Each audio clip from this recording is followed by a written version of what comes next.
I am Slick Nick, the living legend of hair loss, your personal hairline hero, and of course, the red pill pusher of hair loss. You get to decide if you are successful in life based on focusing on what actually matters, and that's how society judges you. The way you judge yourself is very harsh, and it's on the wrong thing. Now, granted, society is very harsh too. They judge you on 10 things specifically. They don't really care about your hair. They're focusing on these. And the fact that you care more about your hair than these things, that's part of the reason they probably find you less attractive. Focus on what you can control, not on what you can't. That's the wisdom of a 39-and-a-half-year-old man, by the way. So there's been this chain of comments going on, and I think it all started when I made a video a couple weeks ago explaining why, as a libertarian, I chose in this election to vote for Trump. And granted, I'm not emotionally affected by the fact he didn't win the election. Okay, well, I believe in voting. I voted. Okay, I'm not emotionally affected because I'm emotionally intelligent. I'm not even a Republican anyway, so I was just like, well, between the two, I'm choosing this one. So I made a video, I explained it, and I'm pretty sure that's where all these comments are coming in from. Which, let's see where it started. I think it's best that I don't say these screen names because they're not so PC, and I don't want this video to be non-monetized, in essence. So we had one person start off by saying liberal men are soft, and then they got 9 thumbs up.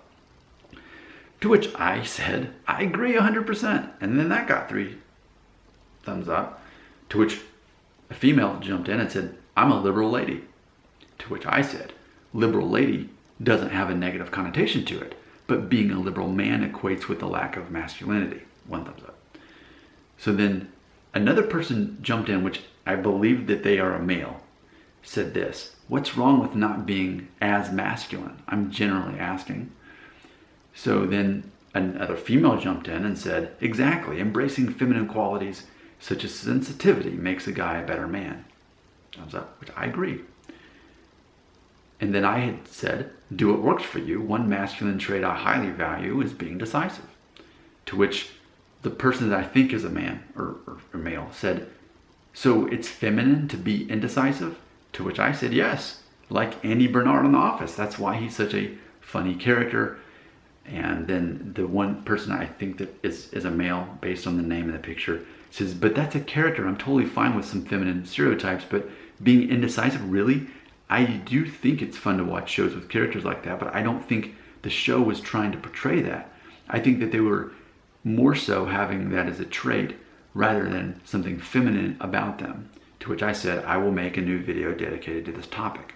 So here it is. So let's start with Andy Bernard. I've mentioned him many times on this channel. I have watched every episode of The Office a minimum of 3 times at this point. I've watched it all the way through 3 times on purpose, in addition to when it aired. So I'm very familiar. And actually, Andy Bernard, in theory, might be my favorite character. I'm not saying the most likable, but my favorite because of how dynamic and how strange he is. There's even an episode where he questions his own heterosexuality. He says, am I or am I not gay? They're playing this one game because they were convincing that maybe he's gay. And that's not the only time. It's hinted several other times. He's not gay. He's straight. But there's some confusion there based on some of his qualities and the way he thinks. And like Michael Scott, he's very indecisive, and he needs a lot of confirmation from other people to tell him who he is and that he matters. And what I'm presenting is, going back to my list here, as far as being attractive as a man specifically, I'm not talking about women, but being a man, an attractive man, this is how you're being judged. Okay, so on here, being decisive, I put that on there. Can make a quick decision even when it's a tough one. That's one trait of being decisive. Being committed is another one on here that goes right after that.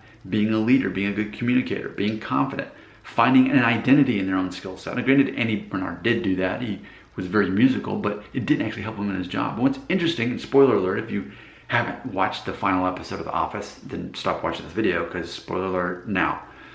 But it's interesting that one of the tragic characters on the final episode is Andy Bernard. Things don't really work out for him. He doesn't get the girl, even though he got the girl, he wasn't able to keep the girl because he's so indecisive and he can't commit. And he was so focused on himself, which is something boys do. They focus on themselves, whereas men focus on other people, such as this list. If you care about being attractive, you actually focus on other people. You don't focus on yourself like something petty like your hair, which was determined by your DNA when you were born, as you were being wove in your mother's womb, to be exact. So yeah, I think specifically the way the character of Andy Bernard was written was to be a straight man who has these qualities that are more feminine, despite his straightness, and despite him being a man in his 30s. That was part of the humor, because that didn't really make sense. A grown man shouldn't be thinking the way that Andy Bernard does. There's even an episode towards the end where the icebreaker, the cold open when it starts, is about him talking like a baby all the time. And his boss has to, actually, Andy, wait, yeah, that's funny. He actually gets corrected on talking like a baby, now that I think about it, yeah. So that is a major theme. Well, so now we're saying, well, what's not masculine then? I would say what's not masculine, yes, feminine traits, but specifically also traits that are more like a boy. And if I also recently made a video comparing Rick Springfield's song, Jesse's Girl, versus Bruce Springsteen's song, Dancing in the Dark, and how one thinks like a boy and one thinks like a man. So ultimately that's what we're saying. Now, how I want to close this video is being very clear. I agree with the comment that it's very important to embrace some feminine qualities. It's very important. I've been married 12 years. Do you think I stayed married by not compromising and not being sensitive and not being open-minded? Do you think I have done that by having a fixed mindset or an open mindset? Obviously, it required me to be something other than a caveman, other than a WWE wrestler. So yeah, I know a whole lot about that. But I feel, again, it goes back to this list. So being sensitive, I'd say being sensitive to others is what matters. Being sensitive to yourself, that's not masculine. If anything, that's feminine, or that's being like a boy.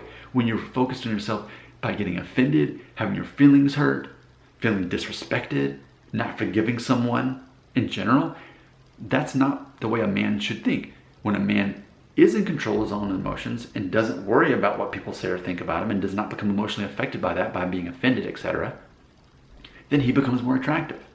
Men typically are better at that.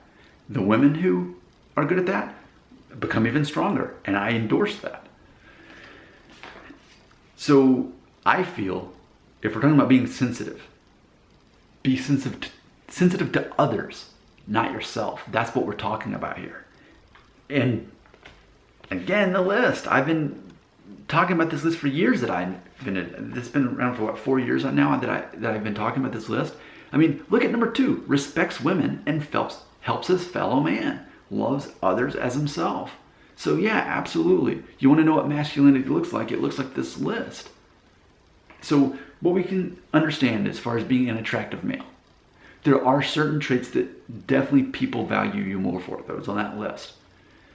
Specifically, they often are contrasted against certain female qualities as well as certain boy-like qualities. Like, for example, you wouldn't want to be a male who's into gossiping, right? That's very feminine. Women are known for it. That whole show, The Bachelor, is designed for women to gossip and judge each other, whether they're on the show or they're watching it.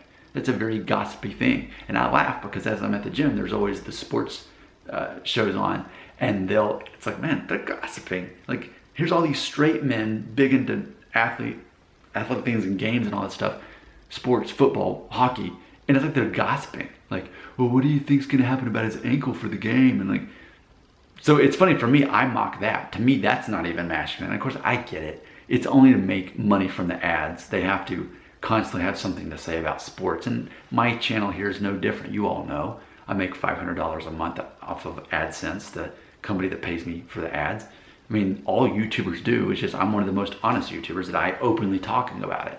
Whereas a lot of others are like, tell me what you think. I want to know what your favorite thing is. I'm like, they're just wanting you to talk, to be engaged, to make money off of you. Now granted, I do the same thing, I guess. I always say, and leave your comments right here next to the link that will tell you if you're gonna go bald and what to, and the 10 things that will actually make you attractive. So I'm no different, it's just I'm honest about it. There you go. Your comments, I would love to discuss this further. I think this is actually pretty fascinating. I don't care about hair loss, but this, gender studies, acknowledging that there are masculine traits that make you more attractive and embracing those and shunning the ones that make you more feminine, that don't help you but hurt you, and the ones that make you more like a boy. Yeah, that stuff is very fascinating to me. Let's talk more about that. Your comments right here.